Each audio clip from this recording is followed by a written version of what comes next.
기도하겠습니다. 사랑의 하나님, 오늘을 살아가게 하시고 주님께 나올 수 있는 예배의 자리를 허락해 주시며 감사합니다.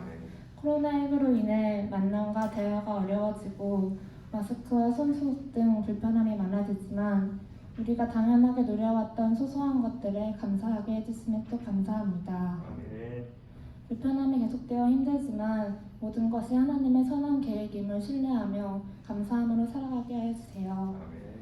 긍휼의 하나님, 우리와 이 나라, 전 세계를 불쌍하게 여겨주셔서 코로나19로부터 안전하게 지켜주세요. 우리의 힘은 아무것도 없음을 고백합니다. 생명의 주관 되신 주님께서 모든 것 통치하여 주세요. 고등부 학생들을 위해 기도합니다. 학업과 미래에 대한 불안감으로 고민하고 친구와 가정의 관계에 지쳐있는 친구들도 있습니다. 성령님, 이들이 혼자의 생각이 아닌 주님께 올려드리는 기도로 나아가게 해주세요. 그 기도를 들으시고 주님께서 아픔을 어루어 만져주시기를 소망합니다. 하나님을 제대로 알아가고 모든 상황 가운데 하나님께 시선을 돌리는 고등부 학생들이 되도록 인도하여 주세요. 박근홍 목사님을 위해 기도합니다. 몸과 마음 또한 영원히 건강한 목사님이 될 수 있도록 모든 것 주관하여 주시고 하나님의 말씀과 그 크신 사랑의 복된 통로로서 박근홍 목사님을 사용하여 주세요. 목사님의 말씀을 통해 우리가 하나님을 올바르게 알아가며 말씀을 삶으로 살아내길 원합니다.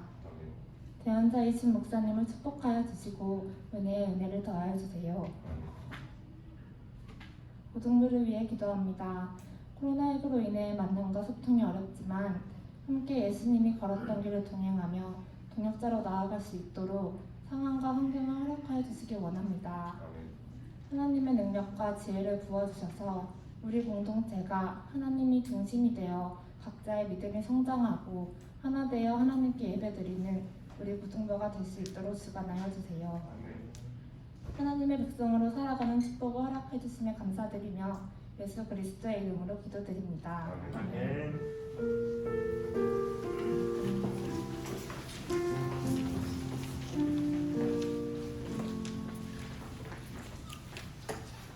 오늘 우리에게 주신 하나님의 말씀은 신약성경 마태복음입니다. 마태복음 28장 19절에서 20절까지 말씀입니다.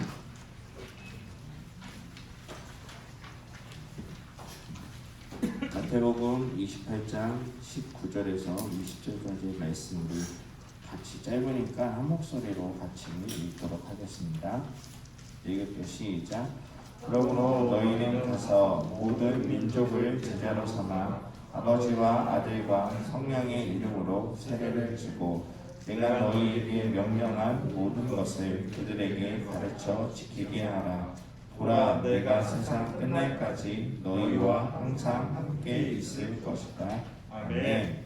자, 우리가 계속해서 성경에 대해서 공부하고 있는데 오늘은 이제 복음의 확장화에 대해서 같이 좀 나누도록 하겠습니다. 여러분, 제가 신약 성경을 그때 좀 이렇게 구조적으로 한번 잠깐 나누면서 이거 한번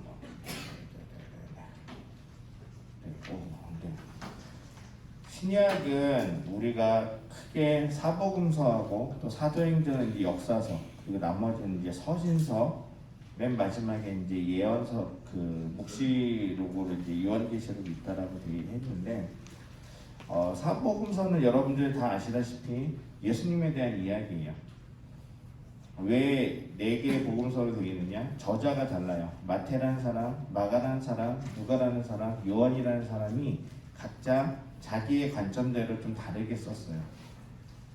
의도성이 있어요. 마태복음은 주로 누구를 대상으로 위해서 썼느냐? 유태인들을 위해서, 유대인들, 그 예루살렘에 살던 유대인들을 위해서 주로 이제 적었고, 마가복음은 제일 먼저 쓰여졌어요. 마가복음이 제일 먼저 쓰여졌기 때문에 거기에서는 예수님이 정말 어떤 분인지에 대해서 주로 이제 기적들 이런 것들을 많이 이제 적었죠. 누가복음은요 3번째로 쓰여졌어요. 순서를 굳이 따지면 마가복음이 제일 먼저 쓰여졌고, 그다음에 마태복음, 누가복음, 요한복음인데 마가가 쓴 거를 가지고 이제 마태복음이 이제 쓰여졌겠죠. 그다음에 누가가 써야 되는데 마태복음이 이제 이스라엘 사람들을 위한 거라면은 누가복음은 전 세계에 있는 다른 사람들을 위해서. 그래서 거기에는 좀 특징이 있어요. 누가복음을 읽으면은 다른 복음서에 비해서 여자나 아이들 아니면 죄인들에 대한 이야기가 굉장히 많이 나와요. 왜 그러냐? 다른 사람들, 그러니까 다른 이제 온 세계에 있는 사람들에 대한 그 문화가 다르기 때문에 그들을 좀 이해하기 위해서 모든 인류를 위해서 오신 예수님을 의도적으로 좀 표현하기 위해서 여자나 아니면 아이들 아니면 여러 가지 그런 죄인들, 세리 뭐 이런들의 예화들이 특이하게 누가복음에 굉장히 많이 적혀 있죠. 그리고 요한복음 완전히 달라요. 요한복음은 그냥 예수님만 하나님의 아들이시다, 신적인 존재처럼 표현한 게 바로 요한복음이에요. 그래서 요한복음은 완전히 좀 느낌이 다르죠. 그런데 제가 오늘 이야기하려고 한 거는 이걸 이야기하려고 한 게 아니라 예수님의 복음이 어떻게 전파됐는지를 다시 한번 좀 설명하려고 해요. 자, 여러분, 우리가 믿고 있는 기독교는 우리나라의 종교가 아니죠. 우리나라의 뭐 종교는 여러 가지가 있었지만 왜 이렇게 2000년이 넘는 시간 동안 예수님을 믿는 사람들이 전 세계적으로 이렇게 많이 늘어났을까요? 제가 그 자료를 준비하지 못했는데 지금 현재 전 세계에서 가장 그 종교를 믿고 있는 퍼센트 중에 가장 높은 게 뭐냐면은 이제 기독교예요. 기독교에는 뭐가 포함되어 있냐면 천주교까지 포함되어 있어요. 제가 지난주에 얘기했죠. 원래는 천주교였는데 거기에서 이제 갈라져서 이제 우리가 믿고 있는 개신교가 나오긴 했는데 종교를 조사할 때는 천주교하고 이제 그 뿌리가 같기 때문에 천주교랑 개신교랑 다 같은 기독교로 보고 있는데 기독교가 전 세계에서 제일 많은 퍼센트를 차지하고 있어요. 그런데 참 신기한 거죠. 어떻게 이스라엘의 작은 그 나라에서 태어난 그 예수님을 어떻게 전 세계에 있는 수많은 사람들이 믿게 되었을까? 그것을 자세히 기록한 게 뭐냐면 사도행전이에요. 사도행전. 그러면서 사도행전을 읽으면 좀 어려운 이야기일 수도 있는데 그 사도행전이 복음이 어떻게 전파됐는지, 처음에는 예루살렘을 중심으로 이스라엘 사람들만 믿고 있던 이 예수님에 대한 복음이 어떻게 전 세계로 퍼지게 됐는지에 대해서 아주 잘 정리되어 있는 게 바로 사도행전이에요. 오늘은 그 사도행전을 통해서 지금 우리 2000년이 지난 우리에게도 하나님이 어떠한 과제와 또 그런 숙제를 우리에게 주시는지를 같이 이야기하려고 해요. 자, 이거 너무 많이 가네. 자, 우리가 중요한 거는 여러분들 그 복음이 전파되는 데 있어서 가장 중요한 건 교회예요. 교회. 여러분들 교회를 뭐라고 생각하세요? 교회하면 딱 떠오르는 이미지가 뭐예요? 한번 이야기해 보세요. 교회하면 딱 떠오르는 이미지, 단어 한번. 뭐가 있을 것 같아요? 공동체. 또 예배. 예, 또 십자가. 맞아요. 그런 게 떠오르죠. 여러분, 지금 이 시대를 살아가면서 교회 아닌 곳에서 예배를 드리는 걸 여러분들은 본 적이 있나요? 대부분 없을 거예요. 대부분 모든 사람들이 교회라는 곳에 와서 예배를 드리고 거기에서 이제 신앙생활을 하죠. 물론 이런 선교지 같은 데 보면은 가정교회라고 해서 그냥 가정에서 집에서 몰래 예배를 드리면서 그 교회라고 이야기를 하죠. 근데 원래 교회는요, 제가 누누이 얘기했지만 이런 건물이 아니었어요. 여러분, 우리는 제주성안교회라는 건물에 와서 여러분들이 예배를 드리는데 예수님의 시대에는 이 교회라는 것이 꼭 건물을 상징하는 것이 아니었어요.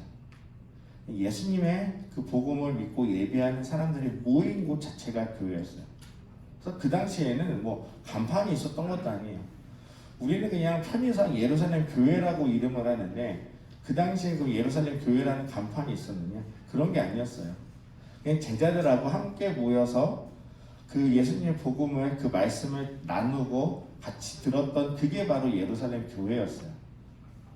그런데 이 교회를 통해서 복음이 계속해서 전파되는데 처음에는 예수님을 믿는 그 제자들을 통해서 계속 이제 부흥이 일어나죠. 막 베드로가 설교를 했는데 한 번에 3,000명, 한 번에 5,000명씩 막 예수님의 복음을 믿는 사람들이 늘어나게 돼요.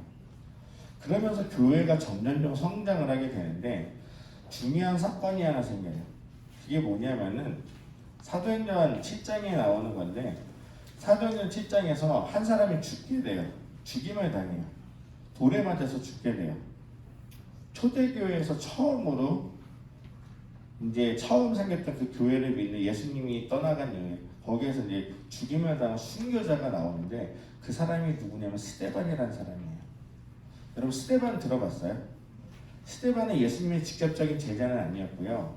그 당시 예루살렘 교회에 7명의 집사를 세워요. 지금 우리 교회에 여러 집사님들 다 계시잖아요. 그처럼 집사를 세우는데 그 중에 한 명이었는데 이분이 이제 돌에 맞아서 죽게 되는 순교를 당하게 되는 문제가 생겨요. 이게 어떤 의미를 가지고 있느냐? 예루살렘 안에서 예수님을 믿는 사람들이 너무나도 급격하게 늘어나는 거예요. 그러다 보니까 이것에 대해서 두려움을 갖고 있는 사람들이 있을 거예요. 그게 누굴까? 그게 누구냐? 바로 유대교를 믿고 있던 종교 지도자들이에요. 지금으로 말하면은 여러분들 그 당시에 예수님은 유대교를 믿고 있던 종교 지도자들에게는 이단이나 마찬가지였죠. 근데 이게 너무 커지는 거예요. 교세가 어떻게 말아서 자고 일어나기만 해도 몇백 명씩 막 그 예수님을 믿는 사람들이 늘어나는 거예요. 그러다 보니까 이 사람들이 위기의식을 느껴서 어떻게 하느냐? 예수를 믿는 사람들을 핍박하기 시작해요.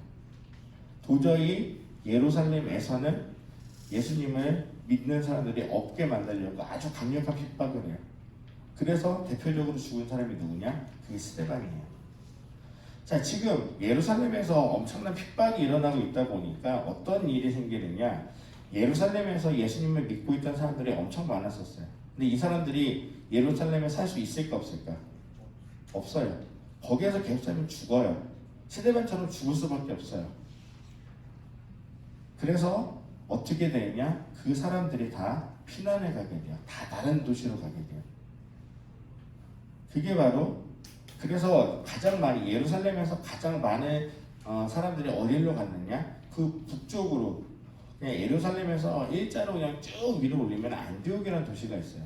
이 안디옥이라는 도시에 엄청나게 많은 예수님을 믿는 사람들이 그쪽으로 가게 돼요. 자, 이 사람들이 이동을 했으면 제일 먼저 뭘 할까? 자, 예루살렘에서 예수님을 믿던 사람들이 안디옥으로 다 도망갔어요. 그곳에서 가장 먼저 한 게 뭐였을까요? 맞아요. 교회를 세운 거예요. 교회. 그 사람들은 지금 예수님을 믿는 그 종교의 자유를 얻고 싶어서 예루살렘에 피난 거기 때문에 그 사람들이 안디옥에서 제일 먼저 한 게 뭐냐? 교회를 세운 거예요.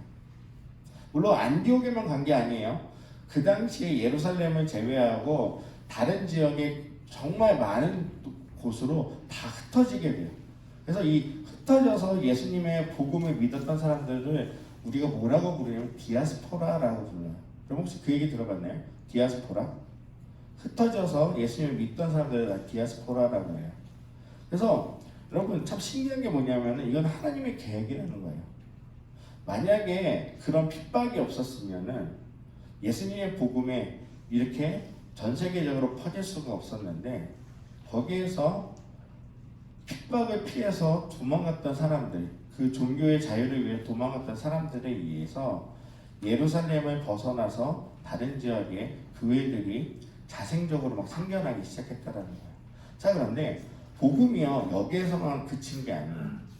하나님이 또다시 어떤 계획을 세우냐? 한 사람을 계획하세요. 이 사람을 통해서 복음이 정말로 엄청나게 퍼져나가도록 계획을 하세요. 여러분, 우리가 구약에 보면은 구약에서도 이와 같은 일이 있어요. 하나님이 이스라엘에서, 그러니까 애굽에서 노예로 살고 있던 이스라엘 백성들을 해방해서 다시 약속의 땅 가나안 땅으로 가기 위해서 한 사람을 세우세요. 그 사람은 누구냐? 이집트. 그 당시에 이스라엘 백성들을 노예로 삼았던 그 이집트의 왕자였던 모세라는 사람을 하나님이 택하세요. 그래서 실제로 이 모세를 통해서 이스라엘 백성들이 이제 애굽을 출애굽을 해서 하나님이 약속하신 그 이스라엘 가나안 땅으로 가게 되는 그런 역사가 있었죠. 근데 참 하나님이 비슷하게 이와 같은 인물을 신약에서 예비하세요. 그게 누구냐? 사도 바울이에요. 바울이에요. 바울. 여러분 제가 스데반 이야기했죠. 스데반이 어떻게 죽었냐면 돌에 맞아 죽었어요. 돌에 맞아 죽었는데 그 돌에 맞아 죽도록 주도했던 그 모임을 주도했던 인물이 누구냐? 바로 바울이었어요. 바울. 그래서 성경 사도행전에 뭐라고 돼 있냐면은 스데반이 마지막에 죽을 때 누구의 발 앞에 갔냐라고 돼 있냐면은 사울의 발 앞에 가 있다라고 돼 있어요. 사울이 누구냐면은 바울이 이름을 바꾸기 전에 이름이 사울이었어요.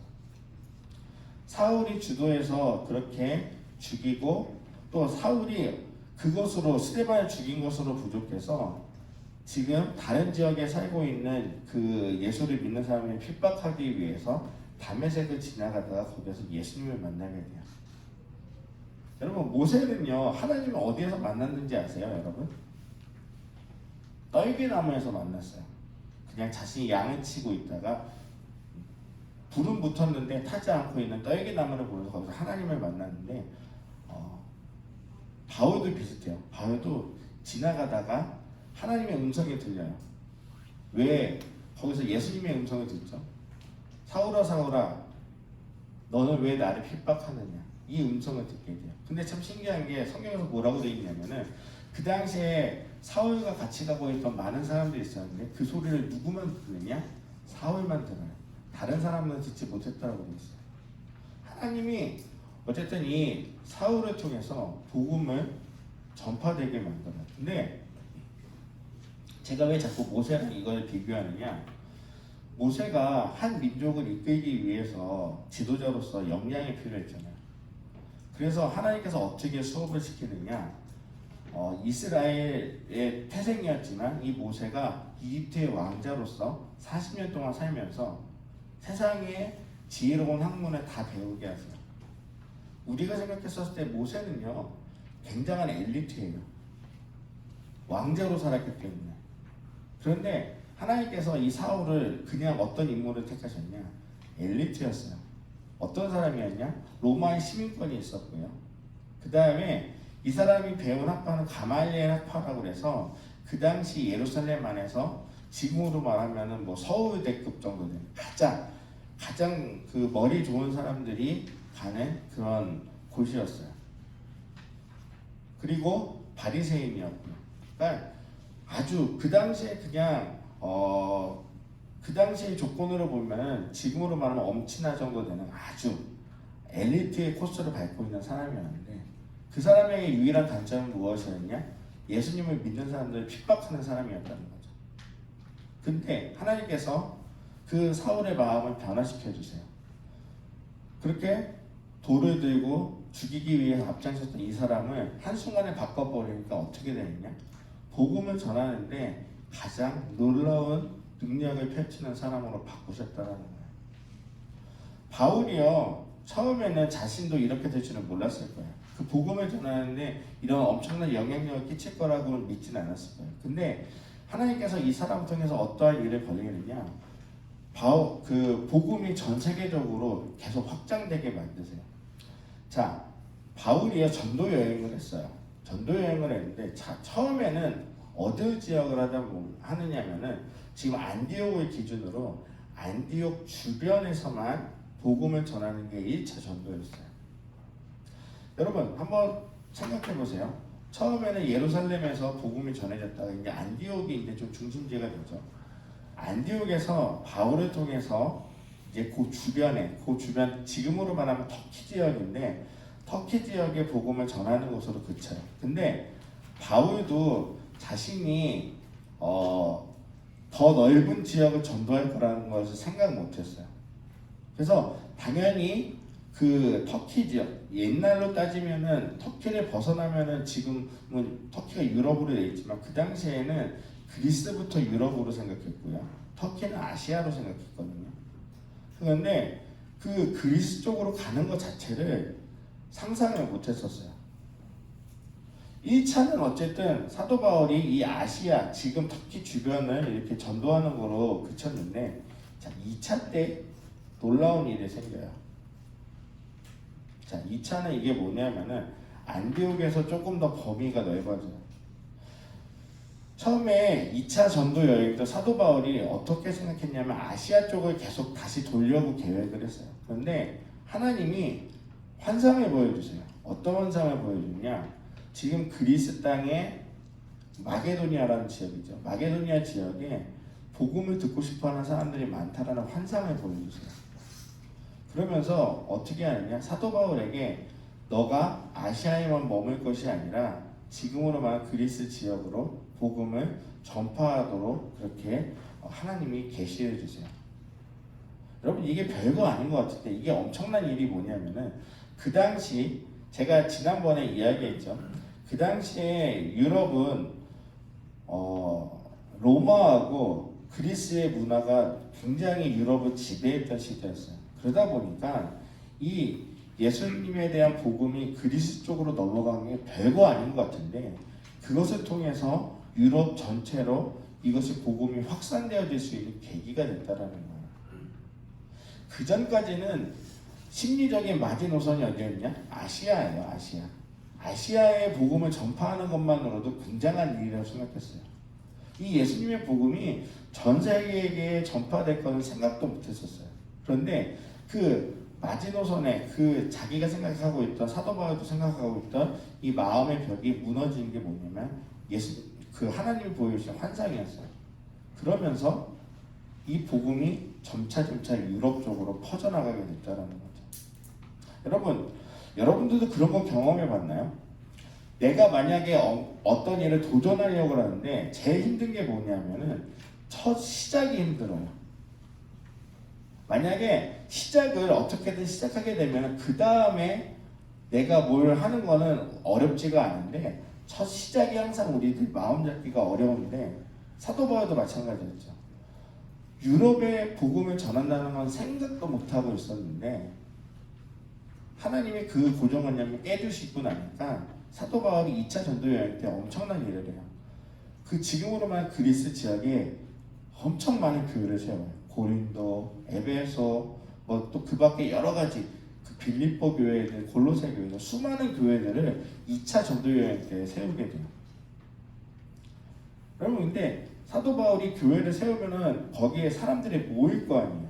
모여서 예수님을 믿게 될 텐데 복음을 듣게 될 텐데 이 사람들이 사도 바울의 복음을 듣고 또 복음을 전하기 위해서 계속 마치 피라미드 조직처럼 계속해서 이 복음을 전파됐다는 거죠.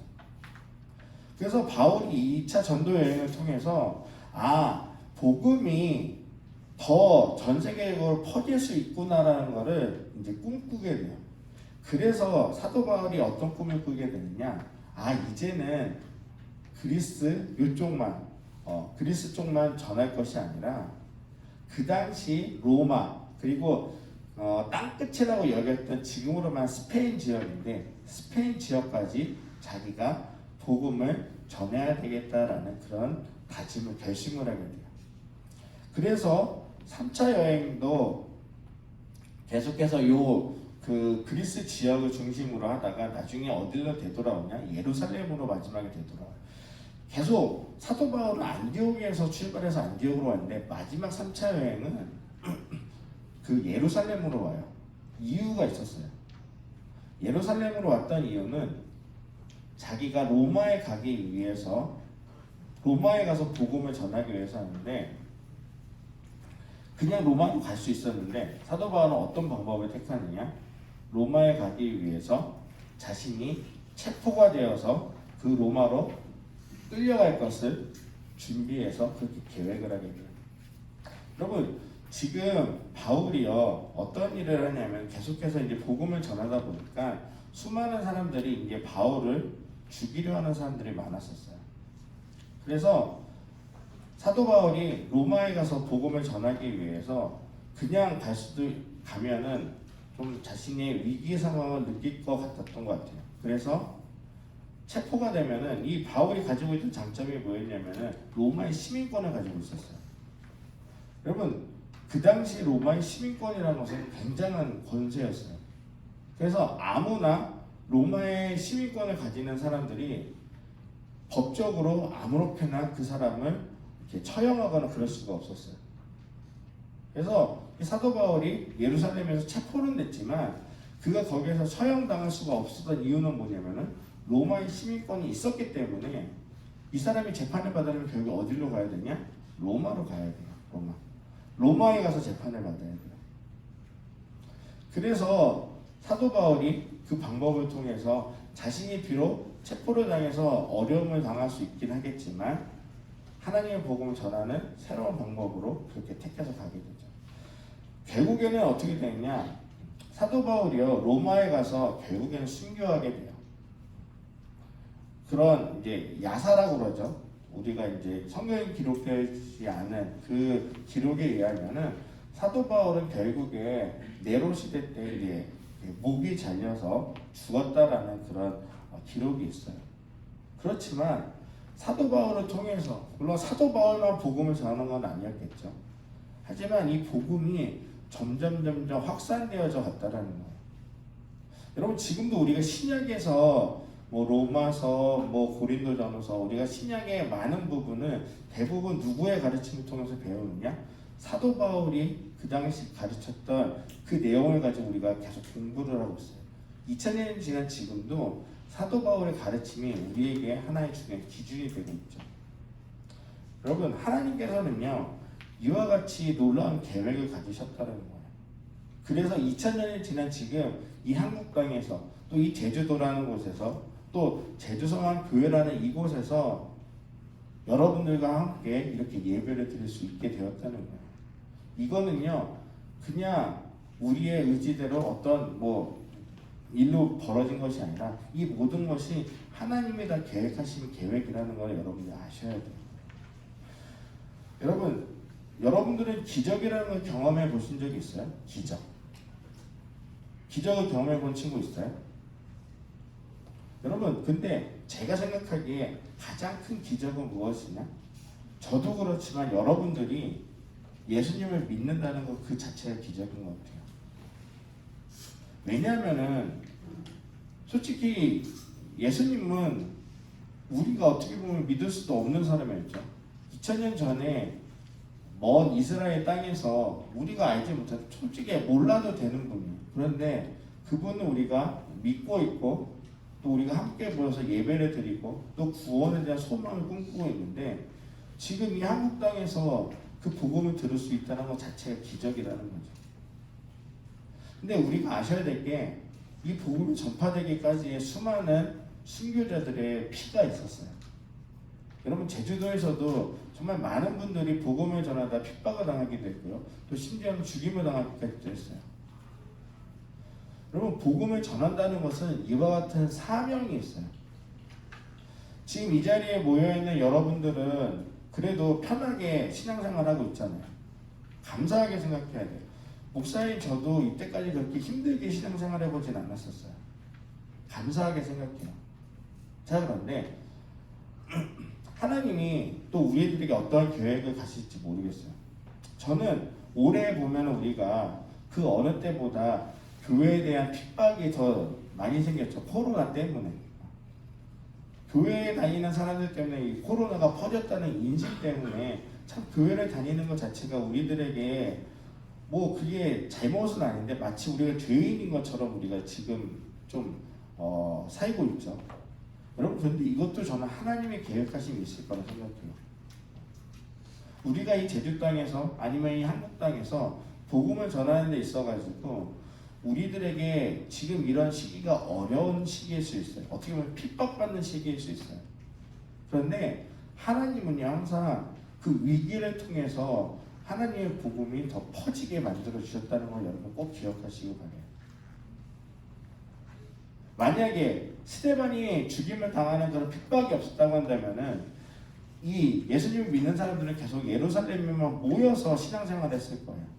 그런데 그 핍박을 통해서 사람들이 흩어지게 되고 전 세계적으로 이 복음을 듣는 사람들이 더 많아졌던 것처럼 지금 우리에게 처해진 여러 가지 상황들은 솔직히 힘들고 어려운 상황이긴 하겠지만 하나님을 믿는 우리들에게 이것은 또 다른 기회가 될 수도 있다는 거예요. 저는 우선은 이 기회를 잘 살려야 된다고 생각해요. 가장 중요한 것은 예수님을 믿는 우리들의 마음가짐이 달라졌으면 좋겠어요. 솔직히 저 역시도 느슨했다고 생각해요. 신앙생활을 하면서 여러 가지 위기도 없었고 어려움도 없었기 때문에 그냥 주일날 교회 와서 예배드리는 것 그거 하나만으로 나는 신앙생활 다 했다라고 그렇게 생각했던 느슨함이 있었던 것 같아요. 그런데 여러분 이제는 그 느슨함만 가지고는 우리가 마치 죄인인 것처럼 낙인 찍히는 그런 세상에 살고 있다라는 거예요. 우리가 먼저 그리스도인으로서 우리의 올바른 모습을 회복하는 것이 중요한 시기인 것 같아요. 그래서 제가 계속 강조하는 게 뭐냐, 여러분 그리스도인으로 사는 그런 삶의 모습을 여러분들이 회복하셔야 된다라고 이야기해 그거예요. 겉모습만 그냥 그럴싸한 그리스도인이 아니라 성경에서 말하는 것처럼 남을 진심으로 돕기도 하고 내가 복음을 전하는 것에 있어서 부끄러워하지 않고 자랑스러워할 수 있는 그러한 진정한 그리스도인의 모습이 우리 안에 갖춰질 수 있도록 하나님이 우리에게 주시는 기회가 아닐까 저는 그렇게 생각을 해요. 여러분 이 기회를 여러분들이 잘 살리셨으면 좋겠어요. 여러분 지금 이 순간이 왜 중요하냐, 여러분 지금 이렇게 우리에게 핍박이 닥치는데 여기에서 우리가 우리의 잘못들을 깨닫지 못하고 반성하지 못하고 새롭게 변화되지 않으면요, 여러분들이 나중에 더 장성하고 또 여러분들의 자녀들이 나중에 그 교회를 다니는 그런 세대 시간이 지나고 나면은 오히려 여러분들의 자녀들은 교회를 아예 안 나가는 그런 일들이 더 생길 수 있어요. 어떻게 보면은 우리 어른들의 잘못으로 인하여서 여러분들에게 그런 책임이 주어졌을지도 모르겠지만 우리가 이런 시간을 통하여서 우리가 다시 한번 우리의 모습을 되돌아보는 시간이 되었으면 좋겠어요. 그리고 하나님은 여전히 이 교회를 통하여서 지금은 우리가 교회라는 이름이 하나님을 안 믿는 사람에게도 지탄의 대상이 되고 있지만 이 교회라는 이름을 통하여서 하나님의 복음이 계속해서 더 확장되기를 원하신다는 거예요. 여러분 제주도에도요 여전히 교회를 안 다니는 사람들이 제주 전체 인구의 80%가 거의 90%가 교회에 안 다니고 있어요. 대략 10%의 사람들 중에 여러분들이 속해 있는 거죠. 이 제주 땅에도 여전히 우리가 복음을 전할 때 사람들이 많이 있다는 것을 여러분 꼭 기억하셨으면 좋겠어요. 그것이 누구를 통해서? 교회를 통해서. 그리고 그 교회의 그리스도인이라는 이름으로 예수님을 믿는 우리들을 통하여서 그 복음이 계속해서 전파되기를 원하신다는 것을 여러분도 꼭 기억하셨으면 좋겠어요. 우리가 잠깐 기도하면서 나아가도록 할 텐데요. 우리가 지난주에 찬양했던 우리 찬양하소서 우리 찬양을 하면서 같이 우리를 향한 하나님의 계획이 무엇인지를 좀 깨달았으면 좋겠습니다. 찬양의 가사를 좀 잘 생각하면서 우리가 같이 찬양했으면 좋겠어요.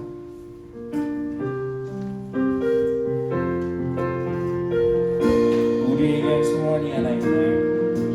우리에게 소원이 하나 있네. 주님 말씀하신 그날 같이 우리 가슴에 새긴 주의 십자가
여러분 제가 계속 여러분들에게 강조하고 있는 건 뭐냐면은 이 자리에 모여있는 여러분 한 사람 한 사람이 너무 소중하다는 거예요. 여러분들이 하나님이 말씀하신 교회이고 또 여러분들이 이 세상 가운데 복음을 전해야 되는 가장 중요한 사람들이라는 거예요. 그러기 위해서 우리가 준비되어 있어야 될 것 같아요. 지금 이 시대를 살아가면서 교회가 지탄의 대상이 되고 있지만 우리가 여기에 좌절할 것이 아니라 이것을 기회로 삼고 우리가 우리의 부족했던 모습들을 우리의 믿음의 분량이 작았던 모습 우리가 그리스도의 말씀대로 살아가지 못했던 우리들의 모습을 반성하면서 우리가 다시 한번 먼저 주의 말씀으로 바로 설 수 있도록 그리고 하나님의 복음이 전 세상 끝까지 전파되기를 바라셨던 그 모습의 귀한 도구로 이 자리에 모여있는 고등부의 모든 선생님들과 또 우리 모든 여러분들이 그렇게 귀한 도구로 쓰임받을 수 있도록 우리가 이것을 위해서 우리가 다시 한번 같이 간절히 기도하며 나아가도록 하겠습니다. 기도하시겠습니다.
하나님, 우리가 주님을 믿는다라고 고백하였지만 우리가 진정한 그리스도인으로 살아가지 못했던 우리들의 모습을 반성합니다. 아멘. 지금 우리가 살아가고 있는 이 시대 가운데 우리가 사회에 이 교회가 지탄이 될 수 있었던 이유는 우리 모두가 그리스도인의 모습으로 살아가지 못했기 때문임을 다시 한번 깨닫습니다. 아버지. 우리는 아니다, 다른 사람들이 잘못했다라고 여기는 것이 아니라 하나님을 믿는 우리들이 그리스도의 말씀대로 살아가지 못했던 모습들이 무엇인지를 다시 한번 깨닫고 새로워질 수 있는 저희 모두가 되게 도와주시옵소서. 아멘. 지금의 시기가 위기의 시대가 아니라 오히려 하나님이 주시는 기회임을 우리가 다시 한번 깨닫기를 간절히 소망합니다. 아버지. 하나님을 믿는 우리 모두가 더욱더 새로워지고 복음으로 무장되고 또 하나님의 말씀이 우리의 삶의 진정한 기준이 되어질 수 있도록 우리를 붙들어 주시옵소서. 아멘. 그리하여서 이 자리에 모여있는 우리 고등부의 모든 학생들과 우리 선생님들이 주의 복음을 전하기에 앞장서는 그런 귀한 영적인 사도들이 되기를 간절히 소망합니다. 아버지. 하나님, 이 제주 땅에도 하나님을 알지 못하는 사람들이 너무나도 많이 있습니다. 하나님, 그들에게 우리들이 복음으로 무장된 우리가 우리 입술로 우리들의 삶의 모습으로 그리스도의 그런 복음을 전하는 귀한 걸음으로서의 역할을 우리가 살아갈 수 있게 도와주시고 우리의 헌신과 우리의 수고를 통하여서 이 땅 가운데 하나님이 영광 받으시는 그 귀한 날들이 우리가 경험할 수 있게 도와주시옵소서. 아멘. 우리를 통하여서 하나님의 복음이 더욱더 확증되기를 간절히 소망합니다. 우리가 그 소망을 가지고 매일매일 살아갈 수 있도록 도와주시옵소서. 함께 해줄 것을 믿사오며 예수님의 이름으로 기도드립니다. 아멘. 네. 다 같이 일어나셔서 하나님께 준비하신 예물을 드리겠습니다.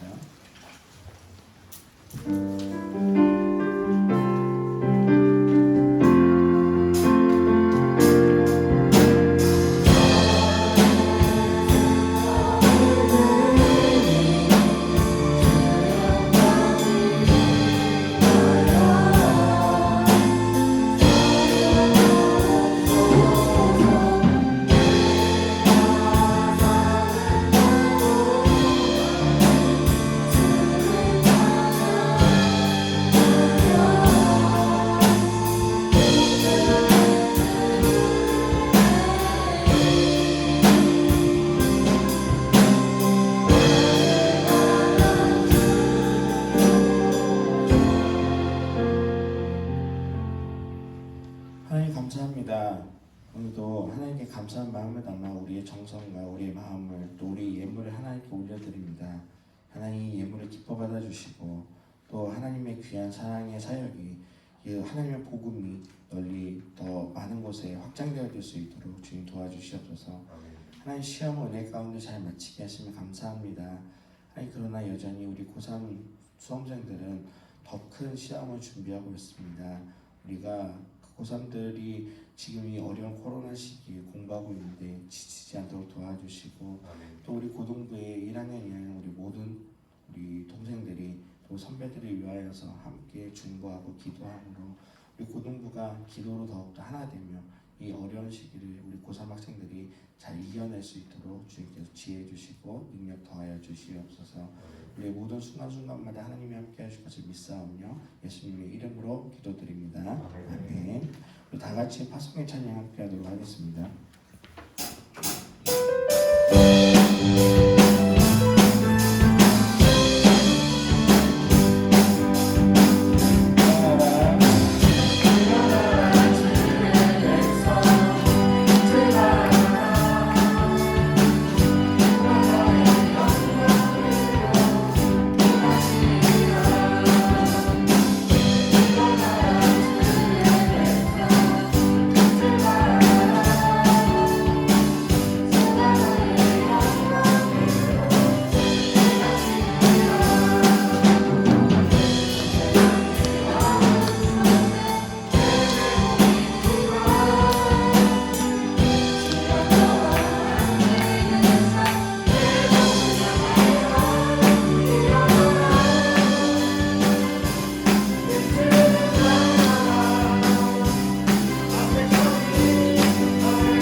이제는 우리 주 예수 그리스도의 은혜와 하나님의 크신 사랑과 성령의 교통하심이 우리가 주의 말씀대로 살아가며 그리스도인으로 우리의 모든 삶의 변화와 또 그런 가르침에 따라 살기를 다짐하고 또 이를 통하여서 주의 복음을 이 제주 땅에 널리 전하기를 바라고 다짐하는 이 자리에 모여서 함께 예배드리는 우리 모든 고등부의 학생들과 우리 선생님들 또 영상으로 예배드리는 우리 모든 학생들 위해 이제부터 영원토록 함께 하시기를 간절히 축원하옵나이다. 아멘.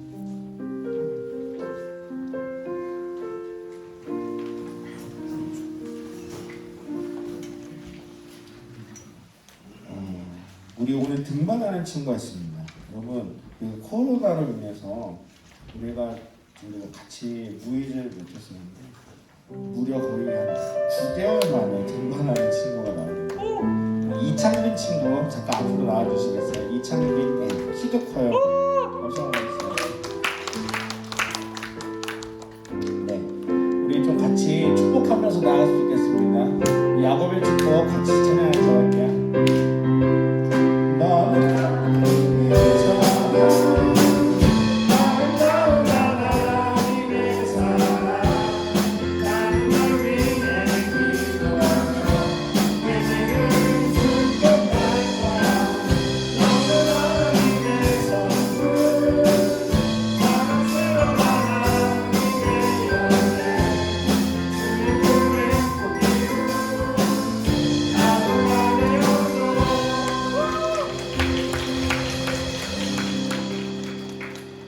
제가 창빈이가 왜 기억나는 게 뭐냐면은 우리가 계속해서 이제 중간에 한번 열었다가 현장 예배를 오픈했다가 중간 다시 코로나 때문에 못했잖아요.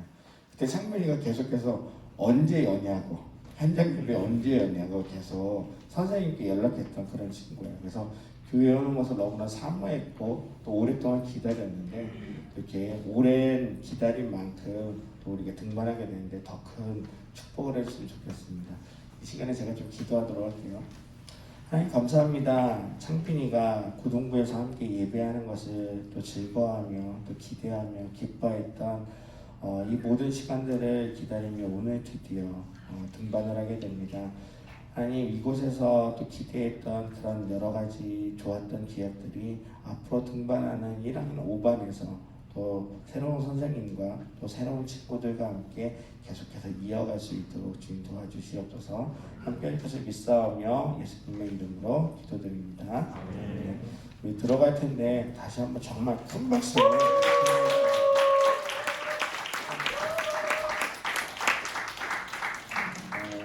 여러분 이제 시험 끝났죠? 다 끝났죠? 네, 중간고사 거의 다 끝났을 것 같은데 여러분 이제 주변의 친구들한테도 계속 좀 우리 현장 예배에서 같이 예배를 드릴 수 있도록 권면해 주시면 좋을 것 같아요. 오늘 또 못 나온 담임 선생님이 못 나오신 반이 있어요. 우리 김우빈 선생님이 오늘 조금 개인적인 사정이 있어서 못 오셨는데 우리 오세훈 선생님 뒤에 검정 마스크 쓰신 우리 오세훈 선생님 2학년 2반 같이 잠깐 반별 교제 나누고 가도록 하겠습니다. 그리고 혹시 1학년 1반은 부담임 선생님이 오셨나요? 네, 같이 좀 그렇게 해주시면 좋을 것 같습니다. 자, 그리고 여러분들 지금 우리가 계속해서 또 이것을 하고 있지만 여러분들이 우리가 다음 주에 다시 한번 광고하긴 할 텐데 그동안 우리가 못했던 것 중에 하나가 이제 내년도에 우리가 새로운 학생의 임원들을 우리가 좀 뽑아야 되려고 합니다. 근데 그걸 언제 할 거냐? 11월 넷째 주에 할 거예요. 3주 후에 할 건데 아마 우리 대상들이 1학년 친구들 중에 아마 조금 저희가 그걸 뽑아야 될 텐데 좀 기도로 준비하고 우리가 계속해서 이 선거를 위해서 같이 코로나 때문에 여러 가지 힘든 일이 있지만 그래도 우리가 그것을 위해서 우리 같이 기도로 준비했으면 좋겠습니다. 우리 반별로 같이 짧게 좀 교제하고 가도록 하겠습니다.